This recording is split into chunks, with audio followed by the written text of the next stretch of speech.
Okay అండి, అందరికీ నమస్కారం. ఈరోజు భారతదేశ వ్యాప్తంగా ఒక చర్చ, ముస్లింల యొక్క ఆస్తుల యొక్క పరిరక్షణ కోసం, ముస్లింల యొక్క ఆస్తుల యొక్క మైనార్టీల యొక్క ఆస్తులను పరిరక్షించాలి. ఏ ఒక్కరి యొక్క గుత్తాధిపత్యం కాకుండా ఆయా వర్గాల వారికి ఆస్తులను పరిరక్షించాలనే లక్ష్యంతోనే ఉత్కంఠ భరితంగా లోక్సభలో, రాజ్యసభలో, అంతకంటే ముందు ఈ దేశంలో ఒక్క సవరణ బిల్లు యొక్క అధ్యయనం కోసం ఒక పిపి చౌదరి కమిటీ నియమించారు. ఈ PP Chaudhary joint parliament committee, ఈ పిపి చౌదరి జారు అంటే రాజస్థాన్ రాష్ట్రానికి సంబంధించిన యొక్క బీజేపీ పార్టీ సీనియర్ అండి. ఇలాంటి యొక్క అంటే చర్చించిన తర్వాత జాయింట్ పార్లమెంట్ కొన్ని సవరణలు చేసిన తర్వాత లోక్సభలో ఈ బిల్లును ప్రవేశపెడితే లోక్సభలో దాదాపు ఇక్కడ 2025 సంవత్సరము ఏప్రిల్ 2 నాడు లోక్సభలో ఒక సవరణ బిల్లును ప్రవేశపెడితే 288 మంది ఇక్కడ ఎంపీలు ఇక్కడ మద్దతుగా ఓటేశారు. 232 మంది ఎంపీలు ఇక్కడ వ్యతిరేకంగా ఓటు వేయడం జరిగింది. లోక్సభ ఆమోదించారు.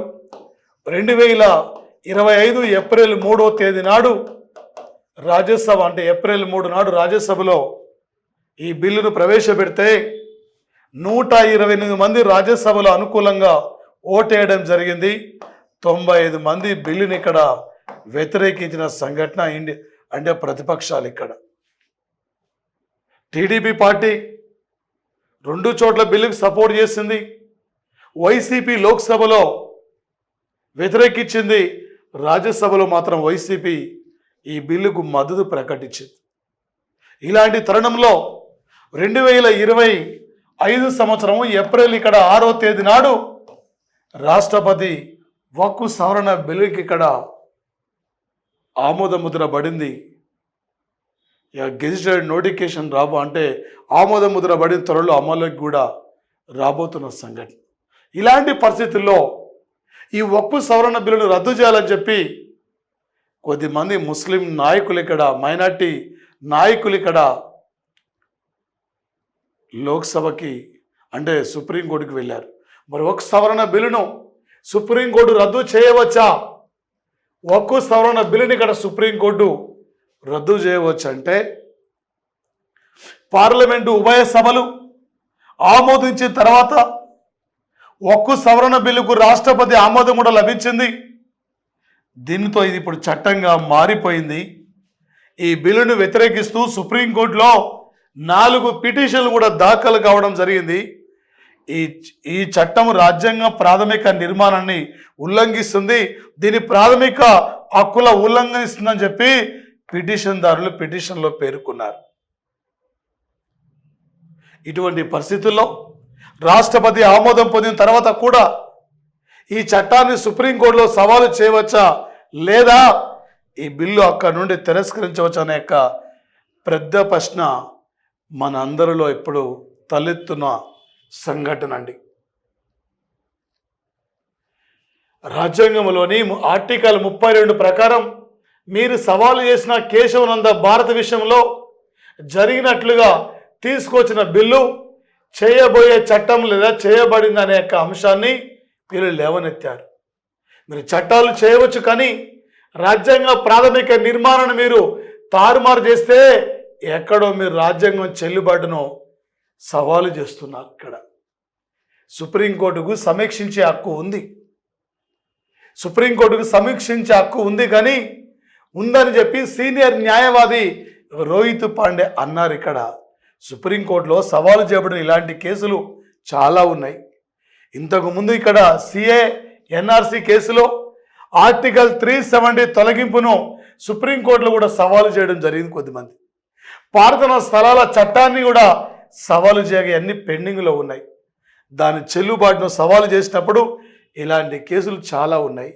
అప్పుడు మీరు ఇక్కడ సుప్రీంకోర్టుకు వెళ్తారు. అక్కడ అంటే ప్రాథమిక అంటే ఇటువంటి సందర్భంలో సుప్రీంకోర్టు మరే ఎలాంటి యొక్క నిర్ణయం తీసుకోబోతుందంటే ఇదే సమయంలో బిల్లు తిరస్కరణకు గురైన ప్రశ్నపై న్యాయవాది మాట్లాడుతూ రాజ్యాంగం ప్రకారం పని జరగకపోతే సుప్రీంకోర్టు జోక్యం చేసుకుంటుంది.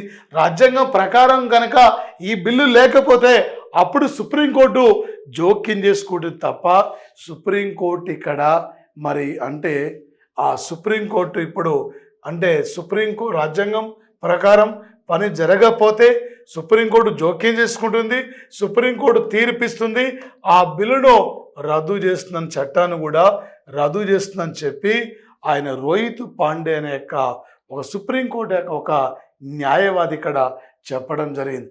మత స్వేచ్ఛ హక్కు ఉల్లంఘించబడుతుందంటే రాజ్యాంగంలో ఒక నిర్దిష్ట వ్యక్తికి సమాజానికి ఇవ్వబడిన హక్కులను మీరు లాక్కుంటూ అంటే అది ఏ వ్యక్తి సమాజానికి వ్యతిరేకంగా ఉంటే దాని చెల్లుబాటు అక్కడ చేయబడుతుందని కూడా చెప్పడం జరిగింది.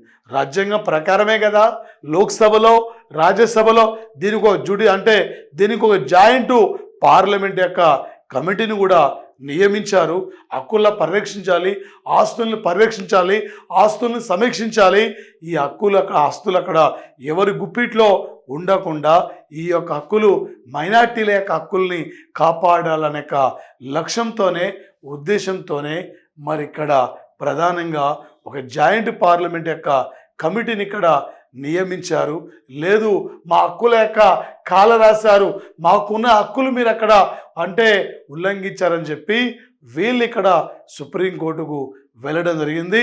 మరి సుప్రీంకోర్టు ఇది రాజ్యాంగ ప్రకారం రాజ్యాంగబద్ధంగా ఉందా లేదా, రాజ్యాంగబద్ధంగా ఉంటే మాత్రం రాజ్యాంగం ప్రకారం పని జరగకపోతే సుప్రీంకోర్టే జోక్యం చేసుకొని సుప్రీంకోర్టు ఇక్కడ తీర్పునిస్తుంది, ఆ బిల్లు రద్దు చేస్తుందని కూడా ఆ రోహిత్ పాండే ఇక్కడ అన్నారు. ఇది రాజ్యాంగ ప్రకారం ఉందా లేదా, రాజ్యాంగ ప్రకారం ఉంటే కంటిన్యూ అవుతుంది, లేకుంటే సుప్రీంకోర్టే ఆలోచించి దీనిపై ఒక నిర్ణయం కూడా తీసుకుంటుంది.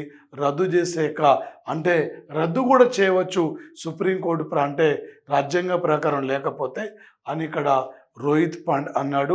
మరి అందరూ కూడా ఇలా సుప్రీంకోర్టు తీర్పు కోసం ఇవాళ ఎదురు సుప్రీంకోర్టు దాదాపు అనేక రకాలైన పిటిషన్లు కూడా దాఖలు కావడం జరిగింది.